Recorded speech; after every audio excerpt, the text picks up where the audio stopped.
namiesto výčitiek medzi vládou a opozíciou idúcich dlhé roky dozadu, sa chceme sústrediť na ponuku budúcnosti, ktorá je ambiciózna, ale zároveň realistická. Náš rozpočet pre strednú vrstvu má dve hlavné ambície. Poprvé, odbremeniť tú pracovitú, poctivú väčšinu, ktorá svojim úsilím drží celý štát nad vodou. Odmeniť ju. Jednoducho vrátiť strednej vrstve tú pozornosť, ochranu a podporu, ktorú jej súčasná vláda buď nevie, alebo nechce dopriať. A po druhé, vytvoriť predpoklady pre tú najlepšiu a najnávratnejšiu investíciu zo všetkých. Investíciu do vzdelania a zručností našich detí a vnúkov.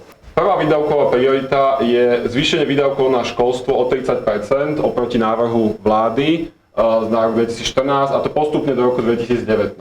To znamená, že každý rok pridávame sumu zhruba vo výške 140 miliónov eur až 150 miliónov eur, tak aby v roku 2019 už to bolo 624 miliónov eur naviac.